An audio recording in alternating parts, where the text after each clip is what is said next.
Today's episode is brought to you by our good friends at Mountain Rose Herbs. The folks at Mountain Rose Herbs are committed to providing us herbalists with high-quality, organic, and sustainable herbs, spices, essential oils, bulk ingredients, and much more. But quality isn't the only thing they're passionate about. They consider the environmental and social impact of every business decision they make, and are dedicated to keeping their business practices sustainable and ethical from start to finish. To Mountain Rose Herbs, people, plants, and planet are more important than profit. And Herb Rally podcast listeners can get 15% off their order at mountainroseherbs.com using coupon code 22RALLY15. That's 22RALLY15, all one word. So a huge thanks to Mountain Rose Herbs for sponsoring the podcast, and don't forget to use coupon code 22RALLY15 to get 15% off your next order. Now on to the show. Enjoy. A little bit of housekeeping before we get into the show. The content in this podcast is for educational and entertainment purposes only. It is not intended to cure, diagnose, treat, or prevent any disease. This information has not been evaluated by the Food and Drug Administration. We are not doctors, nor do we play one on the internet. Please seek advice from a qualified healthcare professional. Okay, MC Calico, take it away. Yeah. Smoking herbal blends. We need some Mullen and some Kush, my brethren. While listening to Herb Rally podcast again. Herbalism at its finest with Mason Hutchinson. Yeah. Hey everyone, this is Mason Hutchison, and welcome back to Herb Rally, your daily herbal podcast. We come out with new episodes about 5 days a week, so be sure to tune in often. And I know we took a few days off for the holiday weekend, but we're back at it. Well, at least for now. As I mentioned in a previous podcast episode, Amanda and I are going to be taking off the month of December, and I say taking off in air quotes, because we're really going to be doing work behind the scenes, and chances are I'll still come out with new episodes about 2 to 3 times a week, as opposed to daily, but we'll see how that plays out. Really, we're just trying to do a bunch of admin stuff, prepare for our move back across the country to Oregon, so we're going to be preoccupied with that. We'll be releasing YouTube videos less frequently, as well as podcast episodes and Schoolhouse. So we'll be back to our regularly scheduled programming come the new year. We got quite the adventure ahead of us. So just be on the lookout for random podcast episodes in the month of December, but not on our daily schedule. I'd like to mention we have over 562 episodes, so feel free to peruse those episodes and you're bound to find something of interest. That should tide you over in the meantime while we work behind the scenes and whatnot. And our goal for the show is to help you along your herbalist journey no matter where you're at.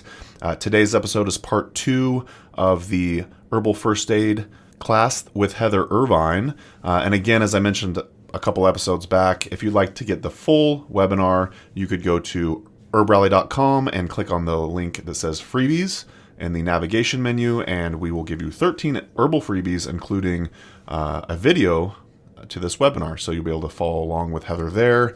Otherwise, you could just listen on the podcast, and that's just great. So yeah, one more time, go to herbrally.com at the top of the screen, or in the navigation menu, click on the word freebies, and you can get 13 herbal freebies, including this webinar.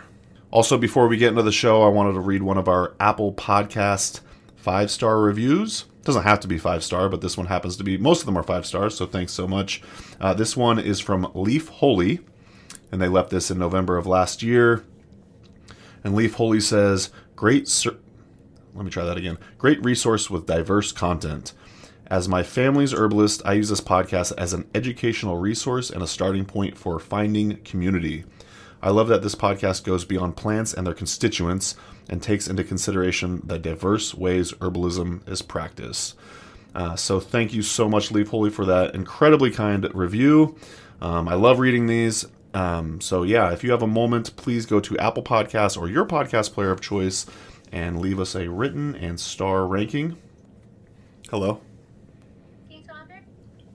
Yeah, I'm in the middle of recording. It's fine. Hey, Amanda, say hi to the podcast. Well, hello, Herb Rally Podcast. Thank you so much for listening. If you really, really, really liked it, subscribe. And hope you all are having a great day. Nice. All right. Bye, Amanda. Bye. All right, thanks. Bye. And lastly, before we get into the show, I wanted to shout out Herb Rally Schoolhouse, and this is one of the ways you can help support the podcast, along with Herb Rally in general. We have a membership area called Herb Rally Schoolhouse, and it's $10 a month.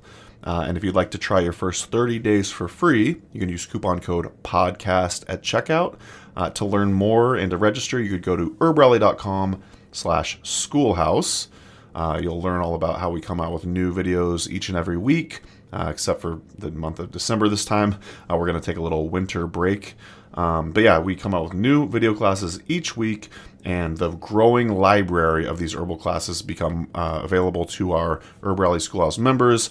We currently have video classes with the downloadable audio. We're actually going to be releasing exclusive monographs to our members starting in January. And there's also a bunch of discounts for cool herbal companies. So again, if you'd like to help support Herb Rally and our work, as well as the podcast, consider becoming a member for only $10 a month. And again, you could use coupon code PODCAST at checkout to get your first 30 days for free. Learn more at herbrally.com/schoolhouse. That's going to do it for me today. And I'll let Heather take it from here for part 2 of a 3-part series, Herbal First Aid. All right, I'll talk to you tomorrow. Take care. Headaches and migraines, other super common issues. So, 2 favorites. I have skullcap and I have feverfew here. So, feverfew has a little bit more sort of fame and notoriety for migraine headaches.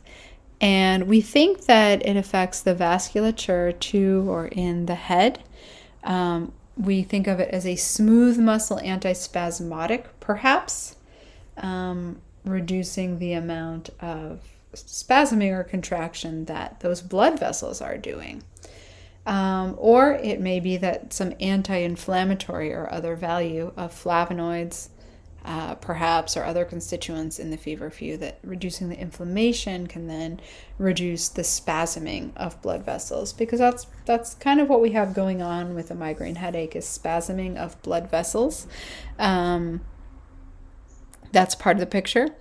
And that's also part of the reason that it can be sort of triggered by things like dehydration, excess stimulation, etc. We do use caution before combining feverfew with other medications for migraines, because sometimes there have been additive effects, because there's some similarity in the mechanism of action, we think. But that being said, some people do use a migraine conventional medication and a little bit of feverfew sort of as a preventive or as needed. One other little migraine tip, although I'm not doing a lot of the sort of other than herb tips, is to, if the weather has been really hot or a person is overheated, to put a person's feet in some cold or ice water. And that just sort of changes up their circulation a little bit, and can take a little bit of pressure and tension off the, the spasming or the, sort of the volume of circulation going to the head and brain. So that's one to keep in mind. And then let's step back to scutellaria or skullcap. So for skullcap, this one's a little lesser known, but probably a lot of people listening or watching know it. I think, or I believe, and I learned that it is useful for a greater range of headaches. I say think or believe and learn because I have definitely, I think, seen it to be true, but there's always the possibility of that suggestive cell from the first time I learned it. It's associated with, being useful in anxiety and stress, being useful for head and neck issues, especially think of like tension in the head and neck, or even, injury, pain, temporary stuff like knots and things of that nature. And we also can extend it to general pain relief as well. It's possible that fresh preparations may work a little bit better. Oh, and we could have said that of feverfew as well, because that's almost a definite. But tinctures and liquid phytocaps are a couple different applications where you can, use the plant in the form that, that is prepared in its fresh form. And I have 1 to 2 mils is just a kind of general sort of dose. Sometimes more is required, though. And it's not a plant to super fear, even though it has a kind of a scary name.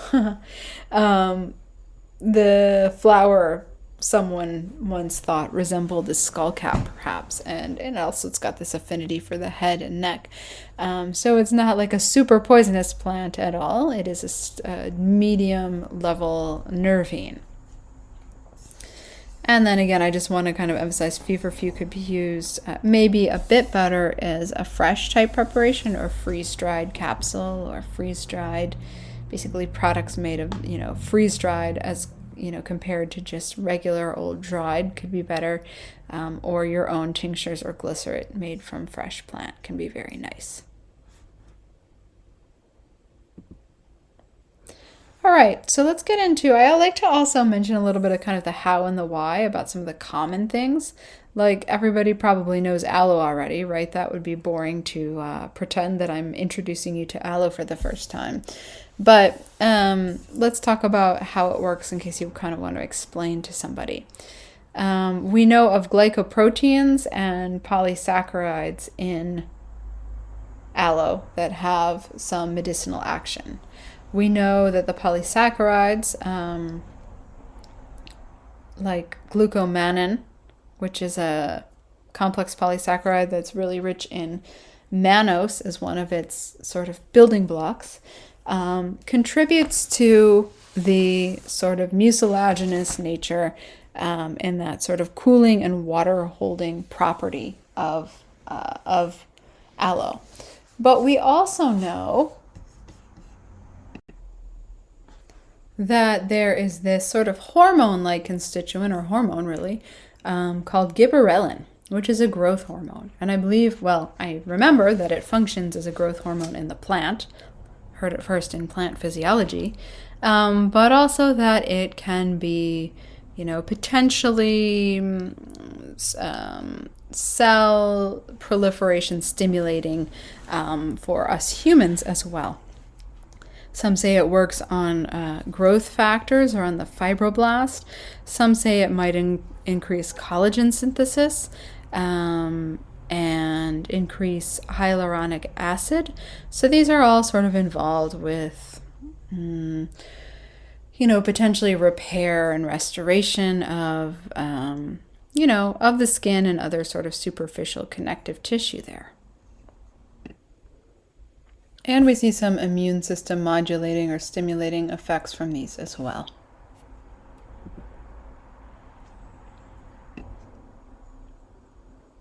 Just demonstrating some wonderful, beautiful aloe there, and then some statements from research studies. All right, so I will read for those who like to listen. I like to just listen and multitask whenever possible compared to watching slides. But others I feel are like the visual.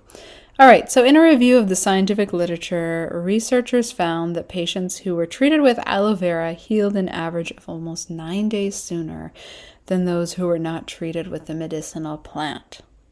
That's pretty incredible, 9 days sooner. In another study, in a burn site study, those treated with aloe healed completely in less than 16 days compared to 19 days for sites treated with silver sulfadiazine. So that's a comparison study. And 3 days is still pretty remarkable. In either case, the patients were receiving one treatment or the other. And in a third study here, wounds healed slightly slower with aloe. Okay, so we put in one to sort of balance things out. However, there was an indication that aloe was probably best used with minor wounds and with burns. So I think this may have been a bit of a comparison study, or let's just suggest, we're using this for sort of the more common, with the less severe types of injuries, which is more or less how we learn it anyhow. Depending on how in-depth you like to look at things, there are many possible contributing reasons or constituents behind the how and why of aloe. I've included a little table from the Indian Journal of Dermatology that described more than 75 potentially active components in aloe. So we see many kind of more what we might consider like nutritional elements like vitamins and minerals, various enzymes, amino acids, fatty acids, hormones, anthraquinones, which is also what makes aloe the outer leaf laxative, but has analgesic, antibacterial, and antiviral properties too. And then, of course, the complex sugars or polysaccharides that contribute to that demulcency or emollient quality. And for those who like to really pore over the research, I do have the citation there as well. The title is Aloe Vera, A Short Review. All right, so maybe a few of you are about to drop off because this has been sort of the real common stuff. So now let's get into bleeding. Bleeding in sort of the injury sense. So a few herbs slow bleeding by increasing clotting or being hemolytic or hemostats. Cinnamon is one that we think does this. You can take a quarter teaspoon in water. Now some of you type A's are saying how much water. Okay, well you have to kind of use your senses to determine this. Basically just take a small amount of cinnamon and put in the smallest amount of water and sort of mix or agitate it until you have something kind of like tempera paste or something that could be like applied between some gauze. We can do the same with finely powdered yarrow or with a strong tea or decoction of yarrow or poultice of the whole plant where you've basically just softened it by kind of mashing it up, moistening it, perhaps pouring hot water over it or cooking it slightly and, pressing it on with some gauze as well. I say this for those who need the instructions, although some of you, it's probably second nature to do that. We have shepherd's purse. Shepherd's purse is a very interesting, in my opinion, great styptic. It's kind of it's a wild plant in my, sort of my experience. There is another plant with the common name poor man's pepper that looks an awful lot like it, but is not quite the same plant.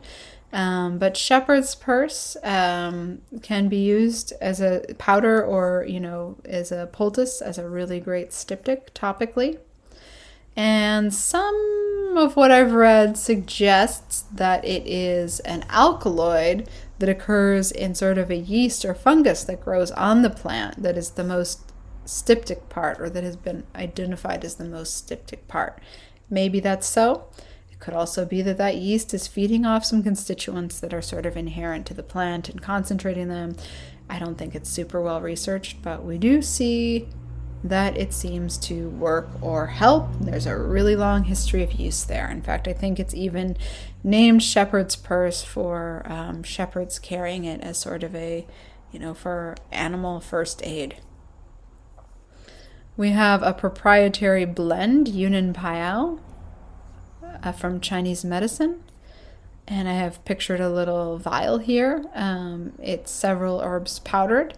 And you can use even a vial at a time if need be. I think it's probably the most effective, and it has some internal uses as well, though here I'm kind of thinking of it more externally. For nosebleeds, all right, sort of common, but also, worth talking about maybe because it's sort of common. The conventional wisdom of ice or cold water on the back of neck or nose to constrict blood vessels, that's one thing that can help. But you might also include some of the herbs mentioned previously, particularly Yunan Paiao. Can consume a little bit of that blend orally with water, or do the same with styptics like yarrow or cinnamon. Now, there have been a lot of kind of funny herbal adverse events reported from people who've tried sort of inhaling powdered herbs during a nosebleed, which can really be more aggravating. So that's why I've sort of highlighted the sort of behavioral or postural things to do along with the cold water, and then also ingestion of some styptics or some hemostats. Styptic is usually when it's applied, so I guess some hemostats. So poison ivy, whew, that one is you feel sorry for the person who has poison ivy. It's not necessarily an emergency most of the time, but it can be quite bothersome. One of the herbs that I learned was Grindelia squarosa, also called gumweed. And this is not just for poison ivy. Its uses aren't limited to poison ivy. It can also be used for other contact dermatitis, poison oak, bug bites, burns, eczema, other itchy situations. And, think of it with, or sort of the how and why, like how or why. If poison ivy is caused by oils that are, that basically irritate the skin, we don't think those oils are necessarily active for a super long time, or not active as long as you experience the rash. But if you can apply resins really quickly, or just plain soap actually, you may be able to break up some of the oils causing the allergic reaction. That said, Grindelia might provide some relief after as well. Possibly the resins, possibly the tannins as an anti-inflammatory, or tannins and flavonoids as anti-inflammatories. And then others are, the conventional wisdom oatmeal, but also slippery elm bark powder is one to consider as well, as would marshmallow be something to consider. Or go back to our many sort of pain-relieving herbs in the beginning. If you are in a pinch and don't have any of the things we've just mentioned for poison ivy, you might be able to reduce irritation slightly with one of the anti-inflammatory herbs topically. All right, so allergic reactions are an over-response of the immune system. And the key is reducing that over-response, trying to kind of interrupt that a little bit, reducing symptoms of it, reducing inflammation. A few herbs are said to be antihistaminic. Licorice is, so I'm going a little out of order on the slide. Licorice is the one that's sort of the most nicely documented at reducing hives or inflammation,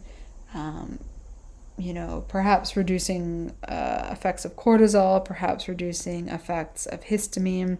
We also have ragweed leaf as a potential. Seems like a contradiction, but some Western herbalists do use that,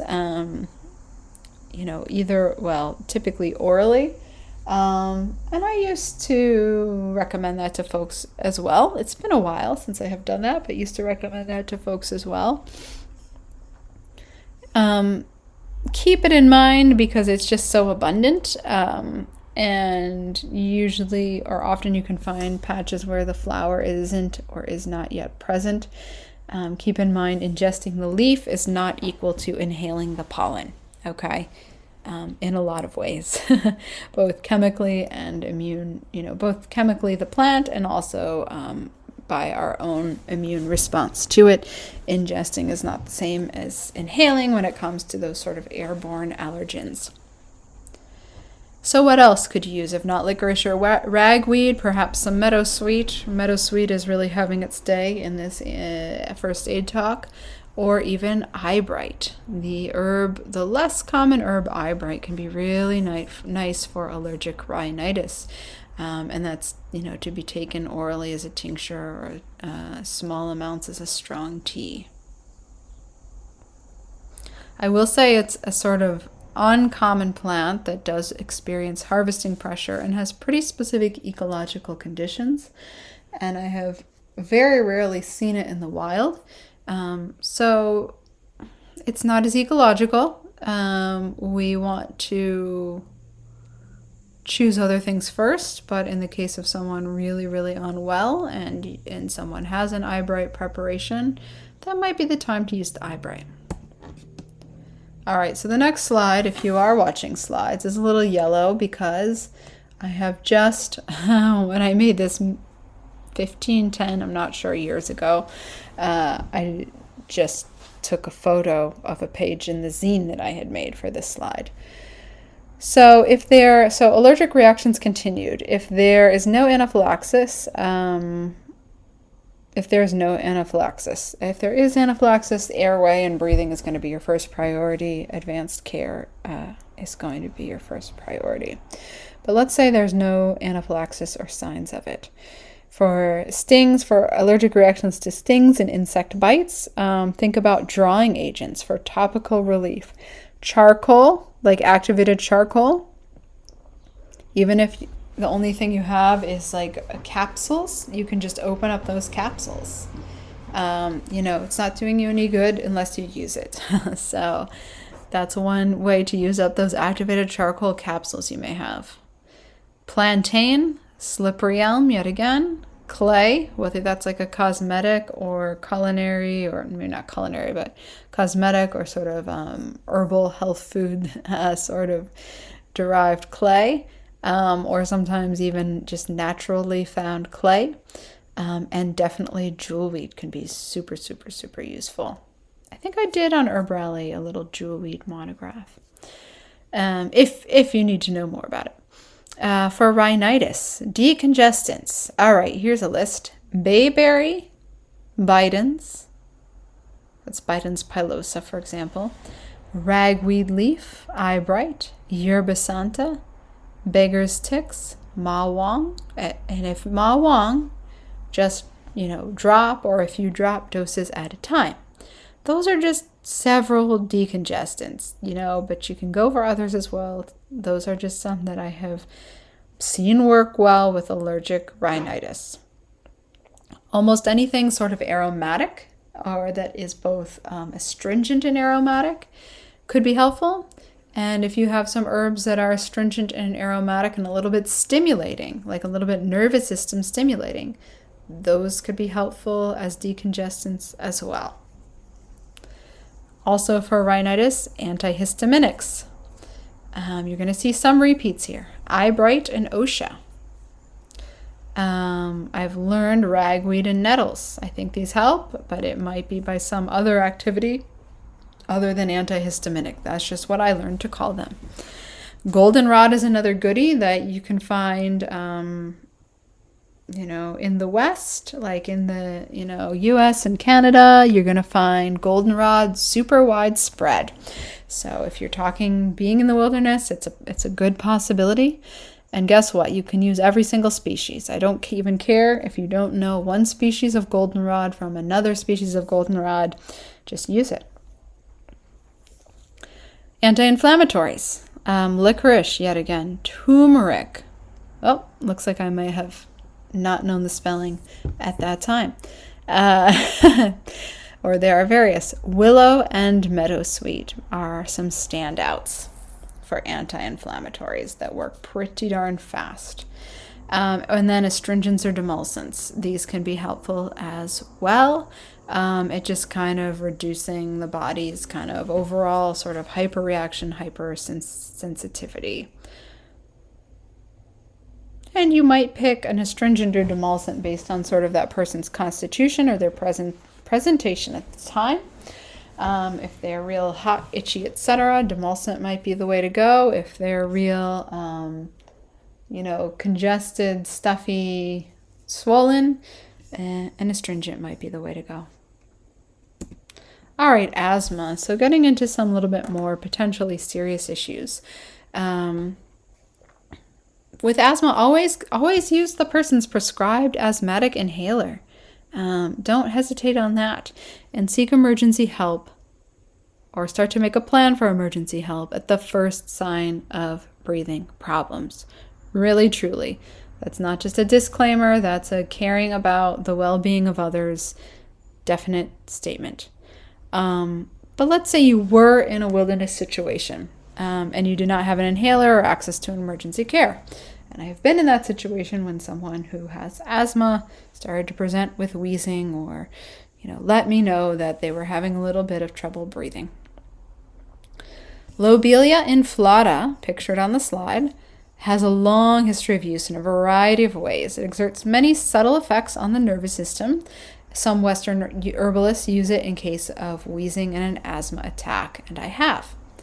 I am not counting with this the red lobelia, which is called cardinal flower, and I'm not counting with this Lobelia syphilitica, the sort of bushier, not bushy, but more robust and blue flowering perennial. Lobelia inflata is a plant that you will probably walk by it many times if you haven't sort of specifically learned it, because the flowers are small, it blends in. It has an inflated seed pod. More often I find it in the wild, first by hearing a slight rattle, and then I find that I'm brushing up against the seed pods. But it's usually a kind of small, diminutive little plant. But we get to how does it work? It works by nervous system effects. It relaxes constriction of the airway. It's called bronchodilation. It also thins the mucus.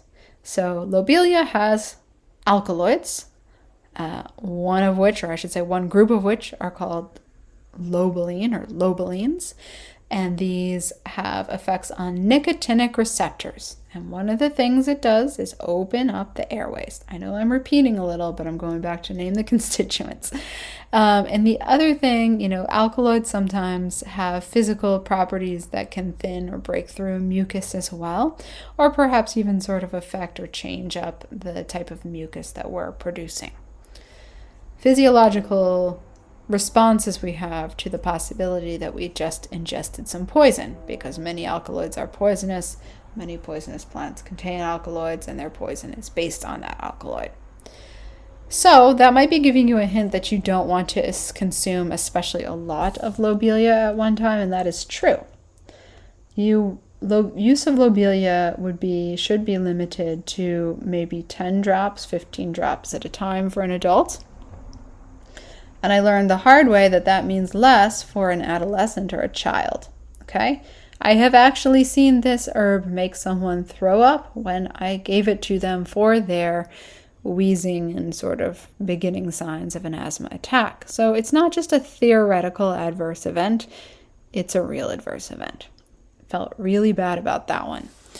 And remember that always. All right. Just looking at the slide here. I've also mentioned ephedra as a secondary herbal asthma remedy. I learned ephedra at a time that it was, at a brief little period of time, that it was not illegal, but it is illegal now.